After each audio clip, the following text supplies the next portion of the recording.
Fala pessoal, se você não está entendendo o que está acontecendo na CPMI do dia 8, eu peço para que você assista esse vídeo até o final, porque de fato eu vou destrinchar e tirar possivelmente todas as suas dúvidas com relação ao que está de fato acontecendo. Seria um mero teatro?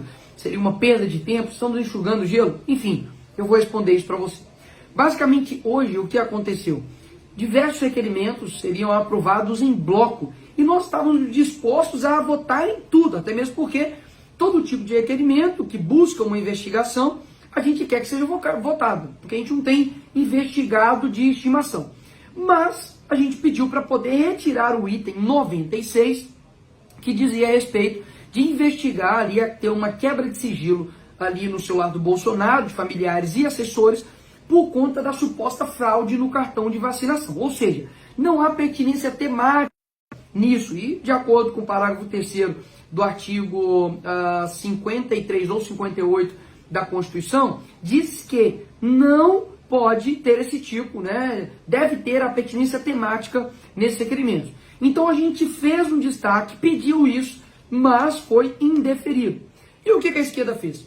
Ela simplesmente pediu para que votasse em 3 blocos. Então o que eles fizeram? Votaram primeiro vários requerimentos deles, contendo alguns nós, depois vários requerimentos deles contendo alguns nós, e no terceiro bloco todos os requerimentos que eles queriam descartar. Então, se a gente votasse o contrário, nós estaríamos votando contra os nossos próprios requerimentos. E o último requerimento, o que aconteceu? Obviamente, por eles terem maioria, foi vencido e eles tiveram ali a maioria dos votos e derrubaram todos os nossos requerimentos. Então, você pode perguntar, mas Nicolas, então o que acontece? A CPMI não vale de nada? Basicamente, a CPMI ela é um instrumento da minoria, ou seja, a minoria tem poder, por exemplo, de pautar requerimentos, de fazer oitivas. Mas isso só é eficaz em uma democracia. Ela é um instrumento democrático, mas só funciona numa democracia. Hoje no Brasil nós não estamos vivendo em uma, porque de fato é um teatro, onde deputados e senadores que nem assinaram a CPMI do dia 8, agora sequestraram a CPMI para poder fazer o que eles querem. Então, a CPMI ela é composta ali, por exemplo, pelo partido com o maior membro no Senado. Então eles têm maioria de voto. Então foi por isso, por exemplo, que eles conseguiram eleger a relatora, que é amiga do Flávio Dino. É por isso, por exemplo, que quando eles não querem um acordo que é desfavorável para eles, eles vão para votação e ganham. Então, infelizmente, é completamente desleal. E aí você pode falar, nossa, mas vocês não estão fazendo nada, vocês não lutaram, vocês não fizeram isso e aquilo, etc e tal. Falo para vocês, existem 3 tipos de pessoas. Aquelas que entendem o sistema e sabem que nos derrubar ou nos atacar é injusto. Até mesmo porque nós estamos lutando e lutamos muito para poder conseguir essa CPMI. Existe o segundo tipo de pessoas que sabem como o sistema funciona e ainda assim fazem as críticas injustas. E o terceiro tipo de pessoa que não sabe como funciona o sistema funciona e ainda assim, por conta disso, nos critica. Então o que eu estou aqui para poder dizer? Que nós estamos, obviamente, trabalhando incessantemente, nos reunindo, a oposição inteira, senadores, deputados, para poder extrair verdade em cima de uma investigação. Mas assim como aqui mesmo dentro do Congresso, as pessoas falam, por que isso não é aprovado, por que isso não passa, ou senão por que isso foi derrubado, falta de articulação de direita, digo para vocês. É claro que nós não somos perfeitos, mas enquanto você não compreender que nós precisamos de ter um presidente da Câmara ou um presidente do Senado para poder ter de fato um poder aqui em Brasília, você vai ficar completamente frustrado pro resto da sua vida. Porque algo eu posso confessar aqui para você. Eu sei que você está indignado, eu sei que você está revoltado. Existem pessoas presas agora na colmeia. Talvez você está vendo isso agora e você tem um parente, tem um familiar, tem um amigo, você está desesperado, pedindo para que alguém lute por isso. Pode ter certeza que eu não sou um cargo, tá? Eu continuo sendo Nicolas, indignado com a política, e por isso mesmo que eu entrei aqui para poder mudar isso. Só que o sistema é completamente programado, planejado para que a pessoa honesta, para que as coisas boas não andem aqui no nosso país. Então, não virem um canhão para quem realmente está lutando, para que a verdade chegue até as pessoas. E hoje, por exemplo, olha só que interessante, alguns itens que foram rejeitados pela CPMI. Eu, por exemplo, fui autor de um que pedia acesso à íntegra das imagens das câmeras internas e externas do dia 8 do Ministério da Justiça e Segurança Pública, que a gente quer saber que momento exato o Dino entrou e saiu. E todos nesse sentido foram rejeitados. A convocação do Gonçalves Dias também, ministro do Estado, do chefe do GSI, do Lula, autor deputado Eduardo Bolsonaro, todos nesse sentido também foram rejeitados.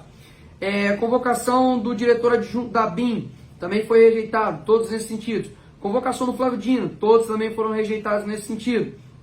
Convocação, requerer um pedido aqui de informação para os planos de segurança da viagem do seu presidente Lula a Araraquara, para poder saber como que foi a informação de segurança, porque antes do presidente ir, tem todo um trâmite, um planejamento de segurança. Então vamos ver, será que foi de supetão? Será que já foi planejado? Vamos esclarecer isso, mas todos também foram rejeitados.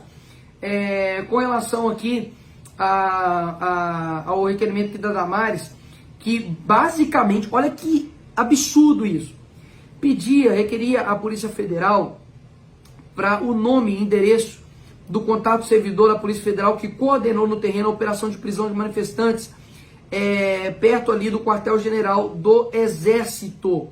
E também a cópia integral aqui dos documentos do Ministério dos Direitos Humanos, dos ofícios elaborados, encaminhados, no sentido de garantir o direito de crianças, adolescentes, idosos, pessoas com deficiência que foram detidos no dia 8. Então, basicamente, são temas que foram pertinentes à investigação da CPMI, mas não entraram. E você tem aqui um requerimento que foi aprovado do senador Rogério Carvalho, que é para poder... Gente, olha isso aqui. Que é pedindo para o diretor-geral da Polícia Federal para que sejam compartilhados de forma digital dados extraídos dos celulares do ex-presidente Jair Bolsonaro obtidos pela Polícia Federal nas operações em curso com relação à fraude, né, do cartão de vacinação. Aí eu te pergunto, o que isso tem a ver, né, com a temática da CPMI? E também o requerimento 97, que é a quebra aí de sigilo do CID. Então, pessoal, você percebe que a esquerda trabalha dessa forma, né? Ao toque de caixa, vai aprovando as coisas, vai fazendo com que a investigação mude completamente aí de rumo. Então, o que eu vim passar aqui para vocês?